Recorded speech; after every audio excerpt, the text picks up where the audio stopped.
Wahai Rasulullah, orang mukmin manakah yang paling cerdas? Siapa muslim yang paling pintar? Siapa manusia yang paling pandai? Apa jawab Rasulullah sallallahu alaihi wasallam? Aktsaruhum lil mauti dzikra wa ahsanuhum lima ba'dahu istidadan ulaikal aqyas. Orang mukmin yang paling cerdas itu adalah yang paling banyak mengingat mati dan paling baik persiapannya untuk kehidupan setelah mati.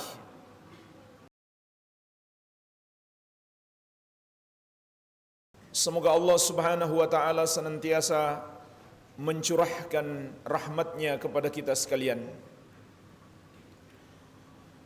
Allah Azza wa Jalla berfirman, kullu nafsin dha'iqatul maut wa innama tuwaffawna ujurakum yawmal qiyamah faman zuhziha 'anil nari wa udkhilal jannata faqad faza wa mal hayatud dunya illa mata'ul gurur. Setiap jiwa pasti akan merasakan mati, dan hanyalah pada hari kiamat akan disempurnakan pembalasan terhadap amalan-amalan kalian.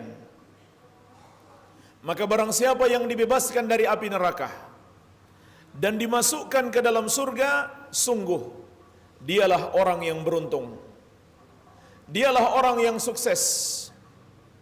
Dan tidaklah kehidupan dunia ini kecuali kesenangan yang menipu. Jemaah sekalian, marilah kita perhatikan ayat yang mulia ini.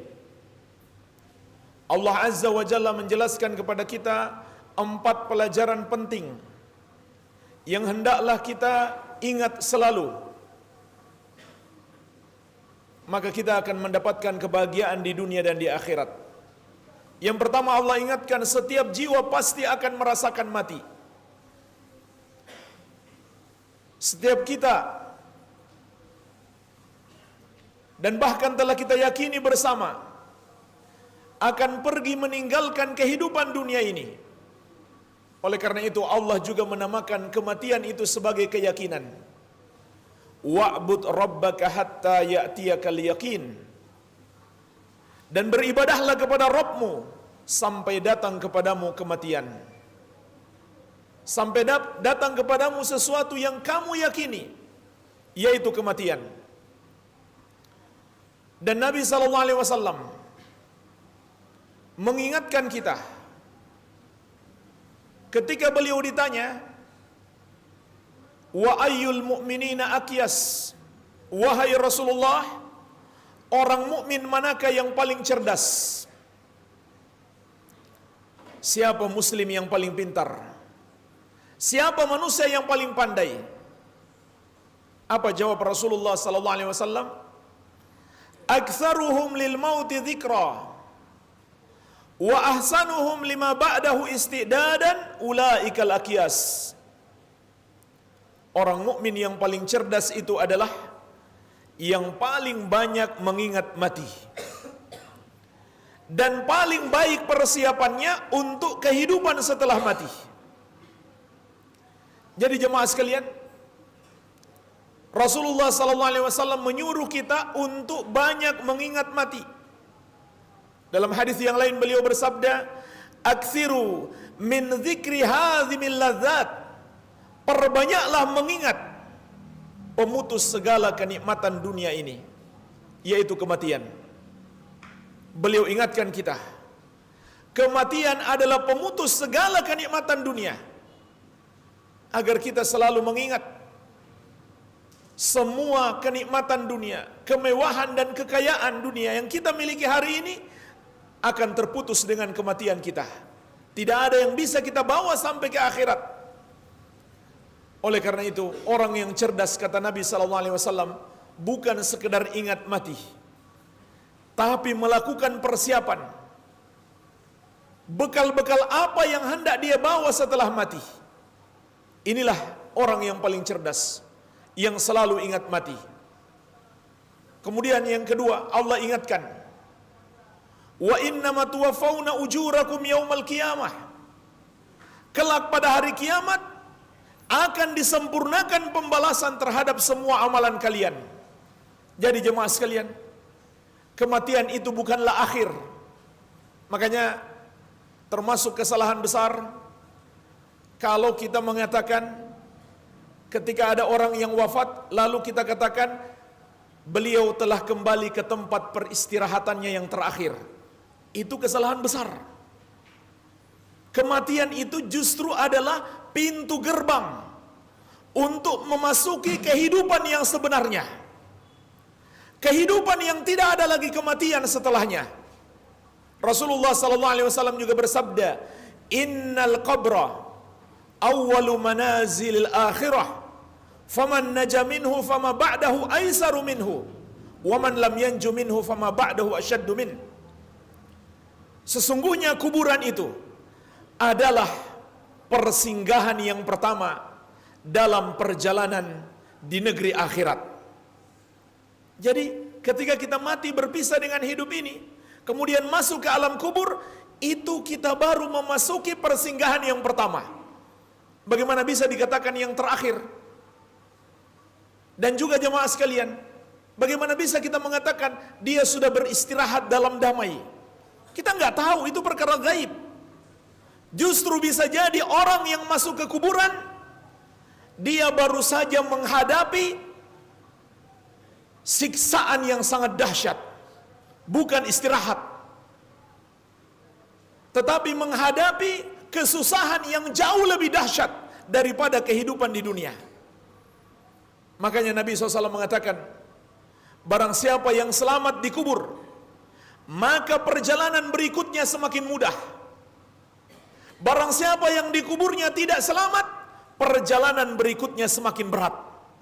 Siapa bilang dia sudah pergi ke tempat peristirahatannya yang terakhir? Dari mana kita tahu dia beristirahat? Itu perkara gaib, hanya Allah yang tahu. Kita nggak bisa memastikan. Tapi kalau dia seorang muslim, kita berharap cemas. Semoga Allah Azza wa Jalla mengampuni dosa-dosanya. Orang yang kafir kepada Allah, tidak beriman kepada Allah, tidak mungkin dia selamat. Karena untuk bisa selamat di alam kubur, dia harus bisa menjawab pertanyaan malaikat Munkar dan Nakir. Man Rabbuka? Siapa Rabbmu? Jawaban yang benar, Rabbi Allah, Rabbku adalah Allah. Dialah Tuhanku yang aku sembah. Kalau dia tidak menyembah Allah, bagaimana mungkin dia bisa jawab? Kalau dia menyembah patung-patung, berhala-berhala, manusia, menyembah seorang nabi, bagaimana mungkin dia bisa jawab? Nggak mungkin jamaah sekalian. Pertanyaan kedua, wa ma dinuka, apa agamamu? Jawaban yang benar, dinil Islam, agamaku Islam. Kalau dia bukan seorang muslim, bagaimana dia bisa menjawab? Tidak mungkin jamaah sekalian. Hanya orang muslim yang bisa menjawab. Orang muslim yang benar-benar mengerti agamanya dan di dunia dia amalkan. Kemudian pertanyaan yang ketiga, waman nabiyuk, siapa nabimu? Jawaban yang benar, Nabi Muhammad sallallahu alaihi wasallam. Kalau dia bukan pengikut Nabi Muhammad sallallahu alaihi wasallam, tidak beriman kepada Nabi Muhammad sallallahu alaihi wasallam, bagaimana mungkin dia bisa jawab? Jadi sungguh aneh kalau orang kafir mati lalu kita katakan dia sudah kembali ke tempat peristirahatannya yang terakhir, atau rest in peace, beristirahat dalam damai. Justru ketika orang kafir itu masuk ke alam kubur, dia akan menerima siksaan, penderitaan yang jauh lebih dahsyat daripada yang pernah dia dapatkan ketika di kehidupan dunia ini. Maka Nabi SAW mengingatkan kita jemaah sekalian, faman naja minhu fama ba'dahu aisaru min. Siapa yang selamat di alam kubur, perjalanan berikutnya semakin mudah. Waman lam yanju minhu fama ba'dahu asyaddu min. Siapa yang tidak selamat di alam kubur, perjalanan berikutnya semakin berat. Maka jemaah sekalian, ini yang kedua yang harus kita ingat. Akan ada pembalasan. Pembalasan di alam kubur, pembalasan di hari kebangkitan, kemudian puncak pembalasan surga atau neraka. Oleh karena itu, hidup kita ini harus selalu kita ingat bukan kebahagiaan dunia ini yang harus kita utamakan. Hendaklah kita utamakan kebahagiaan di akhirat. Makanya yang pelajaran yang ketiga, Allah mengatakan tentang hakikat kesuksesan kita, tentang kebahagiaan yang sejati. Siapa itu orang sukses sebenarnya? Siapa orang yang beruntung yang hakiki? Kata Allah, "Faman zuhziha 'anil nari wa udkhilal jannata faqad faza." Barang siapa yang diselamatkan Allah dari api neraka dan dimasukkan ke dalam surga, maka dialah orang yang beruntung. Dialah orang yang sukses. Inilah jemaah sekalian, kesuksesan yang sebenarnya. Jangan kita mengira di dunia ini kita sudah sukses. Sukses sebenarnya kalau kita sudah berhasil menapakkan kaki kita di surga. Kalau kita sudah diselamatkan oleh Allah dari api neraka, itulah namanya kesuksesan. Jemaah sekalian, Nabi SAW menggambarkan kepada kita bagaimana kenikmatan surga dan dahsyatnya api neraka. Beliau menceritakan, kelak di hari kiamat akan didatangkan orang yang paling nikmat hidupnya ketika di dunia. Orang yang paling nikmat hidupnya ketika di dunia. Mungkin dia orang yang paling kaya raya, atau orang yang paling berkuasa. Sayangnya dia termasuk penghuni neraka. Maka dia dipanggil di hadapan seluruh makhluk. Seluruh makhluk menyaksikan orang yang paling nikmat hidupnya ketika di dunia. Lalu dia dicelup di neraka dengan satu celupan. Sebelum nanti dimasukkan ke neraka untuk selama-lamanya, dicelup dulu dengan satu celupan agar diperlihatkan kepada seluruh manusia ketika itu. Dimasukkan sebentar ke neraka, kemudian dikeluarkan kembali untuk ditanyakan, "Wahai anak Adam, pernahkah engkau merasakan nikmatnya hidup dan kebaikan hidup ketika di dunia?" Apa jawabannya jemaah sekalian? La wallahi ya Rabb, tidak demi Allah wahai Rabbku. Aku tidak pernah merasakan nikmatnya, indahnya hidup ketika di dunia. Padahal dia orang yang paling nikmat ketika di dunia. Kenapa dia menjawab tidak pernah merasakan nikmat di dunia? Karena sekejap berada di neraka bisa membuat dia lupa semua kenikmatan yang pernah dia rasakan. Jadi jemaah sekalian, neraka itu bukan hanya azab fisik, tapi juga azab psikis. Sekejap berada di neraka membuat dia lupa semua kenikmatan dunia yang pernah dia rasakan. Sebaliknya, kata Nabi SAW, orang yang paling sengsara hidupnya ketika di dunia, tetapi dia sabar, dia tetap beribadah kepada Allah, dia tetap berpegang teguh dengan keimanan, maka dia pun menjadi penghuni surga. Dia yang paling sengsara hidupnya ketika di dunia, dan dia penghuni surga. Dipanggil dia di hadapan seluruh makhluk, kemudian dimasukkan ke surga sebentar, lalu dikeluarkan kembali untuk ditanyakan, "Wahai anak Adam, pernahkah engkau merasakan kesengsaraan atau penderitaan hidup ketika di dunia?" Dia pun menjawab dengan jawaban yang sama, "La wallahi ya Rabb, tidak demi Allah wahai Rabb. Aku tidak pernah susah hidup di dunia. Aku tidak pernah menderita di dunia." Lihatlah jemaah sekalian, sekejap berada di surga sanggup membuat dia lupa seluruh penderitaan dunia. Jadi segala kenikmatan dunia ini jemaah sekalian tidak ada apa-apanya dibandingkan dengan akhirat. Dan semua penderitaan dunia ini tidak ada apa-apanya dibandingkan penderitaan di akhirat. Oleh karena itu pelajaran yang keempat, Allah Azza wa Jalla mengingatkan kita, "Wa mal hayatud dunya illa mata'ul gurur." Tidaklah kehidupan dunia ini kecuali kesenangan yang menipu.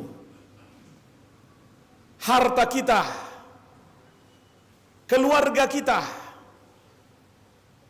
para teman yang mendukung kita, sahabat-sahabat, koneksi yang banyak, jabatan kita, rumah mewah kita, mobil mewah kita, itu semuanya adalah kesenangan yang menipu. Maksudnya apa jemaah sekalian? Allah mengingatkan kita, jangan sampai kita tertipu dengan nikmatnya hidup di dunia ini, lalu kita lupa tujuan hidup kita. Lalu kita lupa kenikmatan yang sebenarnya yang harus kita kejar, yaitu nikmat di akhirat, nikmat di surga. Jangan sampai kita tertipu demi mengejar kehidupan dunia ini, lalu kita korbankan kehidupan akhirat kita.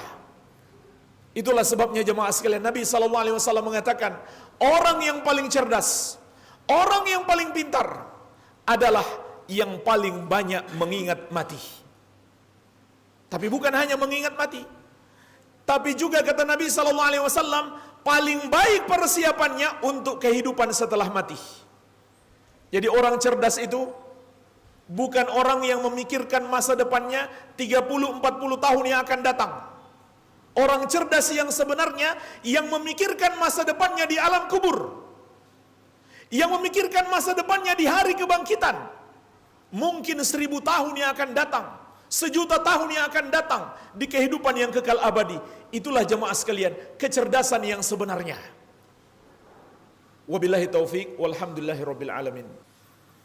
Alhamdulillah wassalatu wassalamu ala rasulillah wa ala alihi wa sahbihi wa man walah, wala hawla wala quwwata illa billahi, amma ba'd. Fa ikhwani fid din rahimani wa rahimakumullah, jamaah salat Jumat yang saya cintai dan saya muliakan. Ketahuilah, bekal terbaik yang hendaklah kita persiapkan untuk kehidupan kita setelah mati adalah mentauhidkan Allah Azza wa Jalla, yaitu meyakini hanya Allah satu-satunya yang berhak kita sembah, meyakini hanya Allah satu-satunya Rabb kita yang menciptakan, yang menguasai, yang mengatur seluruh makhluk. Meyakini hanya Allah, dialah yang maha tinggi lagi maha besar, maka hanya dia yang berhak kita sembah. Dan semua yang disembah selain Allah adalah batil, tidak benar.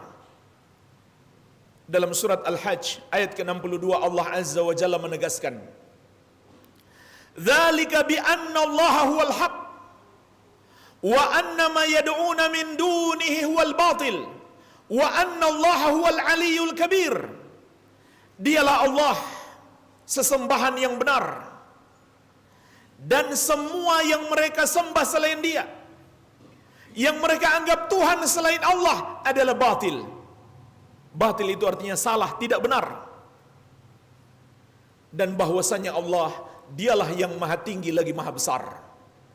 Hanya Allah yang maha tinggi, hanya Allah yang maha besar. Semua selain Allah itu rendah, semua selain Allah itu kecil, maka hanya dia yang pantas kita sembah.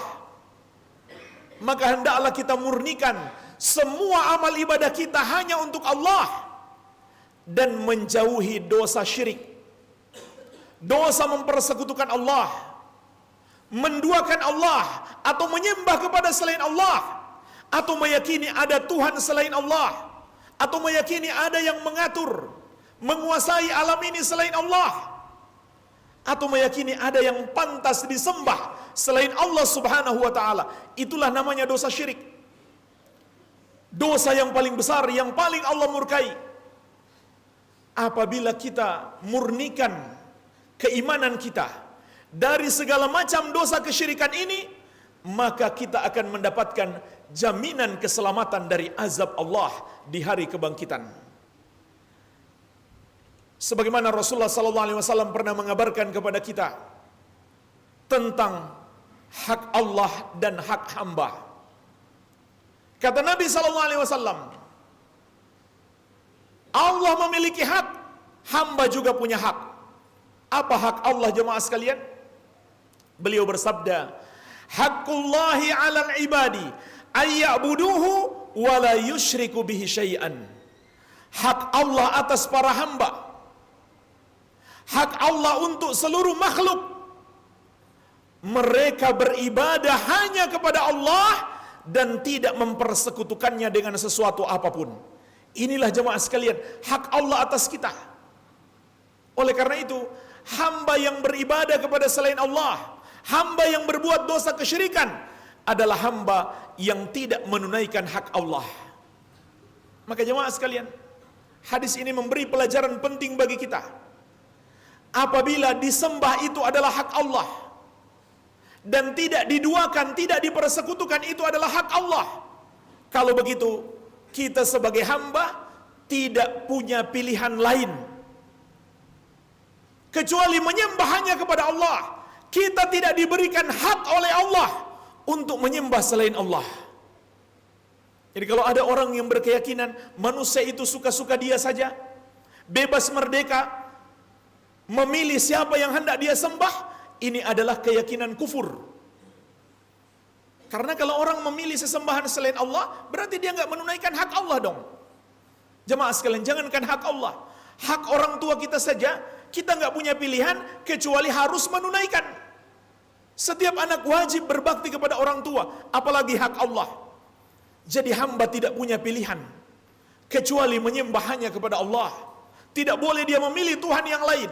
Oleh karena itu, hamba yang memilih Tuhan yang lain menjadi hamba yang paling dimurkai oleh Allah dan menjadi hamba yang paling hina di mata Allah. Perhatikanlah jemaah sekalian, dahsyatnya kemurkaan Allah ketika hamba memilih Tuhan yang lain, ketika hamba memilih agama yang lain, agama yang mengajarkan kepadanya peribadahan kepada selain Allah. Dalam surat Al-Baqarah ayat ke-6 Allah menegaskan, innal ladzina kafaru min ahlil kitabi wal musyrikina fi nari jahannam khalidina fiha ulaika hum syarrul bariyah. Sesungguhnya orang-orang kafir. Siapa itu orang kafir? Kata Allah, mereka dari dua golongan.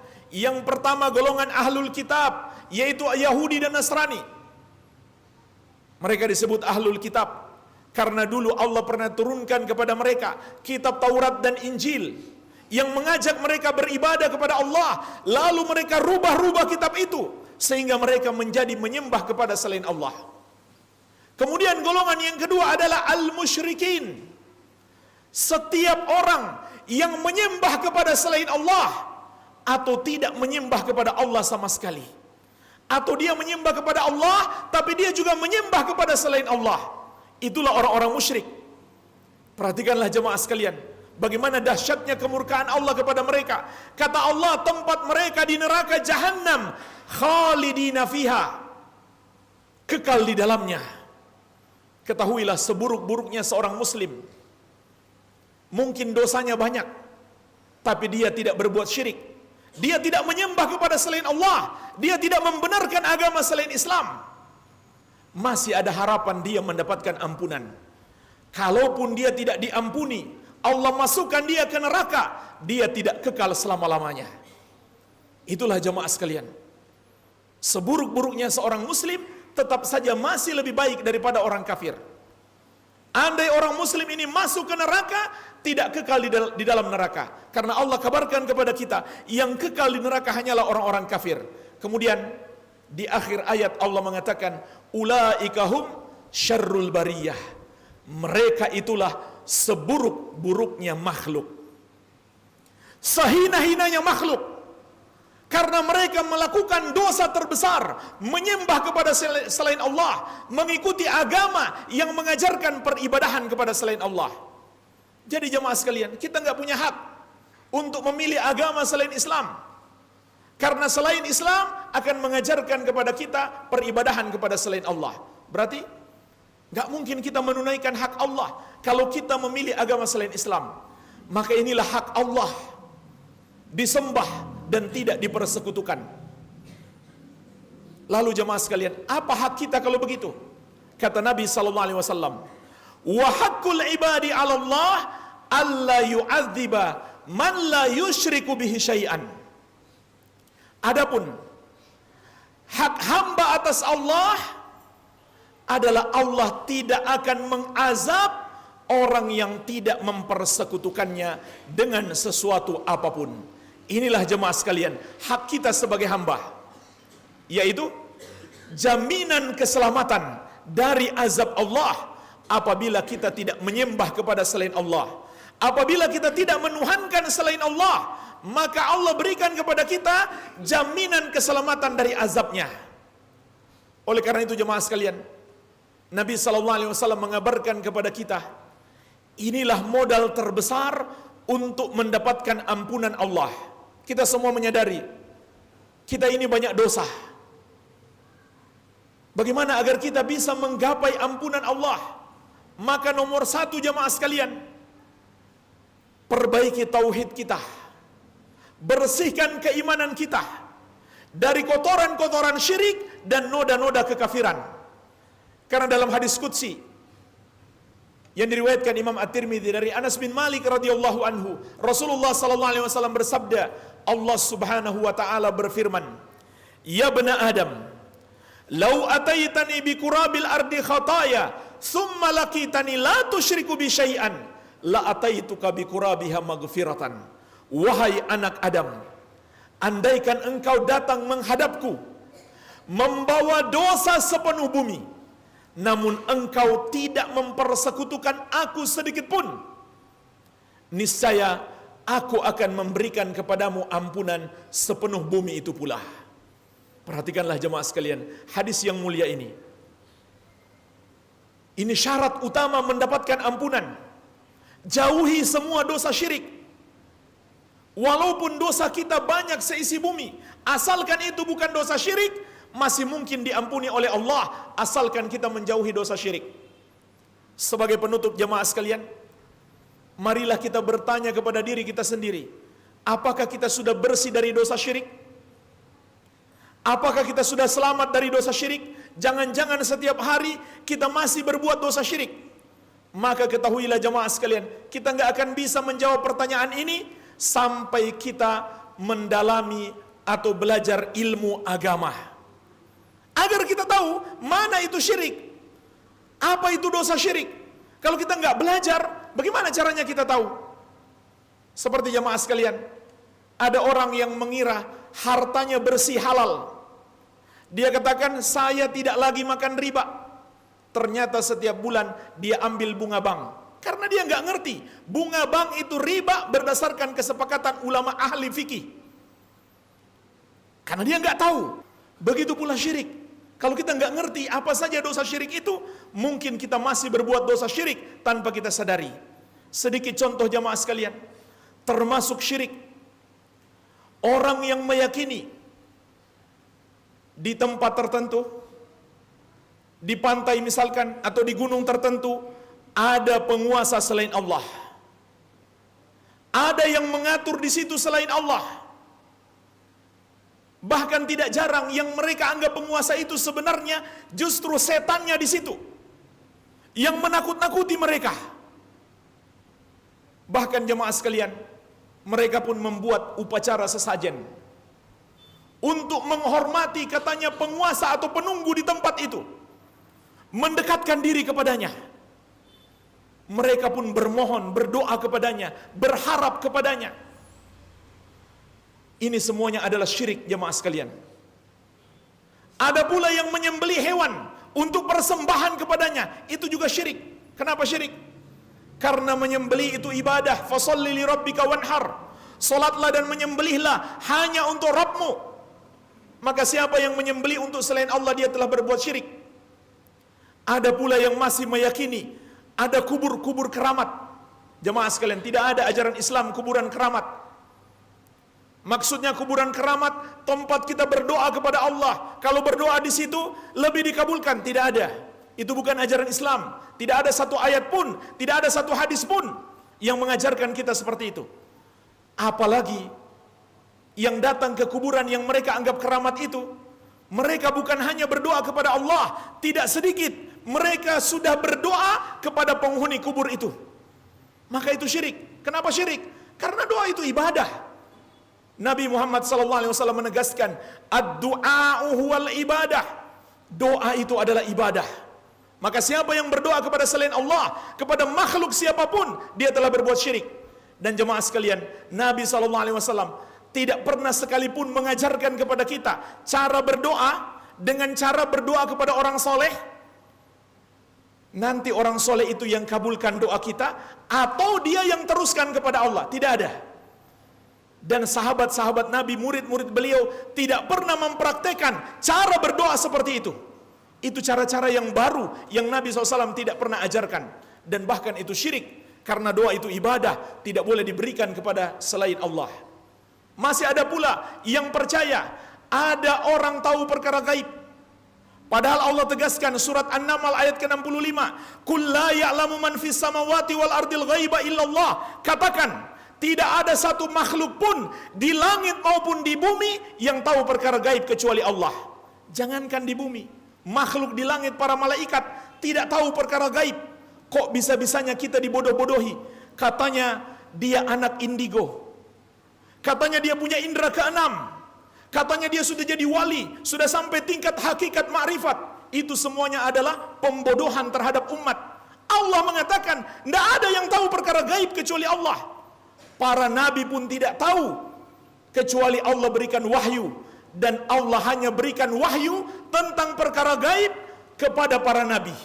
Selain nabi mengaku tahu perkara gaib, itu adalah pendusta besar.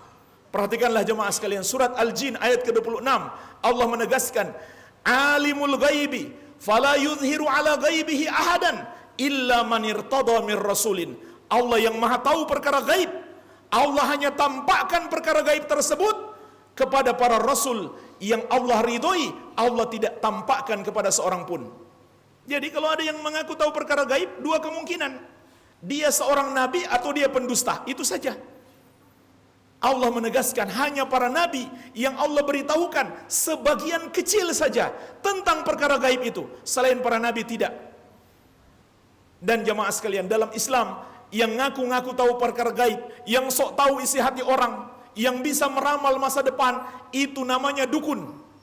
Walaupun di kampung dipanggil kiai, dipanggil ustadz, dipanggil wali, dianggap punya indera keenam, anak indigo, itu semuanya adalah kebohongan. Dia sebenarnya adalah dukun. Ini termasuk syirik jemaah sekalian, mempercayai para dukun, apalagi sampai minta jasa mereka untuk menyihir orang, untuk mengirim santet, guna-guna, doti-doti. Ini termasuk syirik.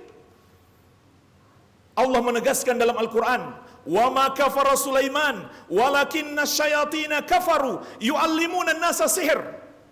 Nabi Sulaiman tidak kafir karena Nabi Sulaiman tidak berbuat sihir. Yang kafir itu adalah setan yang mengajarkan sihir kepada manusia. Kenapa jemaah sekalian? Ada orang bisa menyakiti orang lain dari jarak jauh, itu karena dibantu setannya. Kenapa dia bisa menyakiti orang dari jarak jauh? Kenapa kita nggak tahu? Tiba-tiba orang ini sakit, entah siapa yang menyakiti. Itu dikirim oleh para tukang sihir, dan tukang sihir itu dibantu oleh setannya. Bagaimana supaya dia dibantu oleh setannya? Dia harus menyembah setannya. Dia harus melakukan apa yang disuruh oleh setannya tersebut. Dia harus berbuat dosa-dosa, kesyirikan dan kekafiran kepada Allah. Begitu pula jemaah sekalian, mempercayai benda-benda, mempercayai jimat-jimat, jimat penglaris, jimat pelindung, dan apapun jimat-jimat, benda-benda yang dipercayai, itu adalah syirik. Nabi SAW mengatakan, "Man allaka tamimatan faqad asyrak." Siapa menggunakan jimat, dia telah berbuat syirik. Juga mempercayai ada hari baik, hari buruk, angka baik, angka buruk, angka sial. Ini semua adalah syirik. Nabi SAW menegaskan, "At-tiyaratu syirkun, at-tiyaratu syirkun." Takut sial itu syirik, takut sial itu syirik. Jemaah sekalian, ini hanya sedikit contoh. Masih banyak lagi contoh-contoh kesyirikan yang mungkin tersebar di sekitar kita, atau bahkan di keluarga kita, bahkan pada diri kita. Harus kita pelajari, harus kita bersihkan diri kita dari dosa-dosa syirik tersebut, agar kita selamat dari azab Allah Azza wa Jalla. Allahumma salli ala Muhammad wa ala ali Muhammad kama sallaita ala Ibrahim wa ala ali Ibrahim innaka Hamidum Majid. Allahumma ighfir lil muslimina wal muslimat wal mu'minina wal mu'minat al ahya'i minhum wal amwat innaka sami'un qaribun mujibud da'awat. Rabbana atina fid dunya hasanah wa fil akhirati hasanah wa qina adzabannar. Wa sallallahu ala nabiyyina Muhammadin wa alihi wa sallam wa akhiru da'wana anil hamdulillahi rabbil alamin.